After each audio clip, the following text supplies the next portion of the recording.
ഒരുപക്ഷെ രാജേന്ദ്രൻ പന്തളം പറഞ്ഞത് ഗോപിക കേട്ടിട്ടുണ്ടാകണം. അപ്പോൾ രാജേന്ദ്രൻ പന്തളം അടക്കമുള്ള ആളുകൾ, വലത് നിരീക്ഷകരടക്കം പറയുന്നത് ഈ പ്രശ്നം വിദ്യാർത്ഥികളുടേതാണ്, കോച്ചിങ് സെൻ്ററുകളുടേതാണ്. യഥാർത്ഥ കാതലായ വിഷയത്തിലേക്ക് വരാതെ അവരിലേക്ക് മാത്രം ചൂണ്ടുന്നതിലെ ലക്ഷ്യം എന്താണെന്ന് മനസ്സിലാകുന്നുണ്ടല്ലോ ഗോപിക. അതെ, ഞാൻ അതിന് റിപ്ലൈ ആണ് ആദ്യമായിട്ട് കൊടുക്കാൻ ആഗ്രഹിക്കുന്നത്.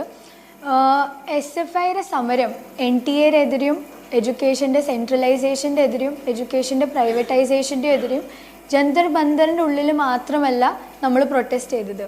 ഈ ഒരു വിഷയത്തിൽ 2017 NTA ഇൻസ്റ്റിറ്റ്യൂഷൻ്റെ ഫോർമേഷൻ വന്നപ്പോൾ തൊട്ട് SFI അതിൻ്റെ എതിരെ ഒരു ക്ലിയർ ആയിട്ടുള്ള സ്റ്റാൻഡ് തന്നെയാണ് മുന്നോട്ട് വെച്ചത്.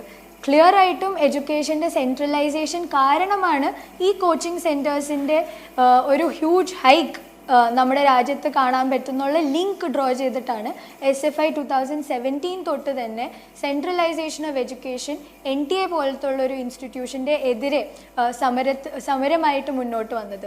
പിന്നെ പറയണ്ടായി SFIയുടെ പൊളിറ്റിക്സ് ആൻഡ് പൊളിറ്റിക്കൽ അണ്ടർസ്റ്റാൻഡിങ്ങിൻ്റെ ഒരു ഡൈല്യൂഷൻ വന്നിട്ടുണ്ട്, റെസിഗ്നേഷൻ മാത്രമാണ് നമ്മൾ ഡിമാൻഡ് ചെയ്യുന്നത്.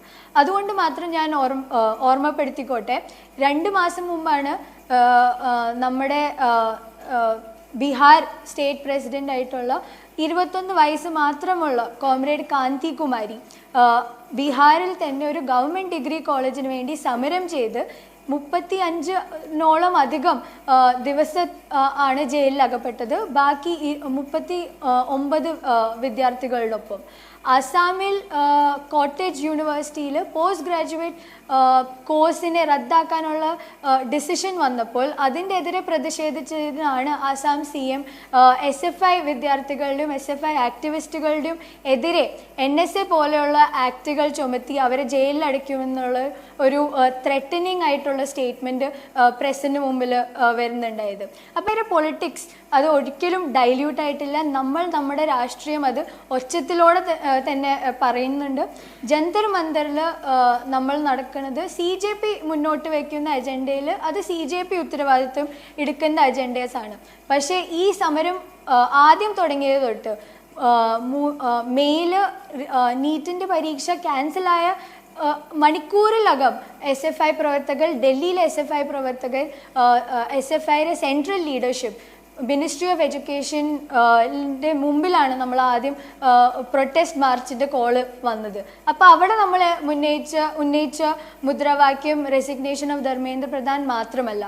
V were also raising with the scrapping of NTA. We were also raising slogans against centralisation of education. We were also raising slogans against privatisation of education.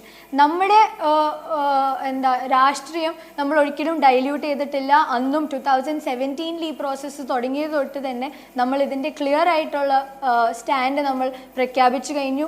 ഈ സമരത്തിൽ നമ്മൾ നോക്കുകയാണെങ്കിൽ ജന്തർ മന്ദറിൻ്റെ ഉള്ളിൽ മാത്രമല്ല SFI പ്രവർത്തിക്കുന്നത്.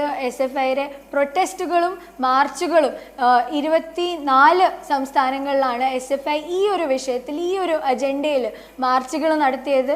അതിൽ 700 സ്റ്റുഡൻസ് ആണ്, SFIയുടെ ആക്ടിവിസ്റ്റ് ആണ് പോലീസിൻ്റെ ഡിറ്റൻഷൻ ഏറ്റുവാങ്ങേണ്ടി വന്നത്. അതിൽ 16 കോമ്രേഡ്സിനാണ് ജയിലിൽ അകപ്പെടേണ്ടി വന്നത്. അപ്പോൾ SFIയുടെ നിലപാട് അത് നമ്മൾ ഒച്ചത്തിൽ തന്നെ വെക്കുന്നതാണ്. ആ പൊളിറ്റിക്സ് ജന്തർ മന്ദറിൻ്റെ ഉള്ളിൽ മാത്രമല്ല ഒതുക്കുന്നത്. ആ ഒരു സമരത്തെ, ആ ഒരു അജണ്ടേൻ്റെ എതിരെ തന്നെ നമ്മൾ ബാക്കി സംസ്ഥാനങ്ങളിലും വലിയ തരത്തിൽ തന്നെയാണ് SFIയുടെ കോമ്രേഡ്സ് അതാത് സംസ്ഥാനങ്ങളിൽ അതിനെതിരെ പ്രൊട്ടസ്റ്റ് ചെയ്തത്. നമ്മൾ എല്ലാ സംസ്ഥാനങ്ങളിലും മുന്നോട്ട് വയ്ക്കുന്ന മുദ്രാവാക്യം ധർമ്മേന്ദ്ര പ്രധാൻ്റെ റെസിഗ്നേഷൻ മാത്രമല്ല, ധർമ്മേന്ദ്ര പ്രധാൻ്റെ റെസിഗ്നേഷൻ ഒരു accountability, moral accountability for the death of 20+ students. Death മാത്രമല്ല, ഇൻസ്റ്റിറ്റ്യൂഷണൽ മർഡർ തന്നെയാണെന്നാണ് SFIയുടെ നിലപാട്. ആ ഒരു ഇൻസ്റ്റിറ്റ്യൂഷണൽ മർഡർ ഇതിൻ്റെ മോറൽ റെസ്പോൺസിബിലിറ്റി എടുത്തുകൊണ്ടാണ് ധർമ്മേന്ദ്ര പ്രധാൻ്റെ റെസിഗ്നേഷൻ നമ്മൾ മുന്നോട്ട് വയ്ക്കുന്നത്. അതിൻ്റെ പാരലായിട്ട് തന്നെ ഈക്വൽ ഇമ്പോർട്ടൻസ് ആയിട്ട് തന്നെയാണ് നമ്മൾ NTA scrapping and centralisation of examinations and centralisation of എഡ്യൂക്കേഷൻ്റെ എതിരെ നമ്മൾ നമ്മുടെ ഡിമാൻഡ് മുന്നോട്ട് വെച്ചിട്ടുള്ളത്.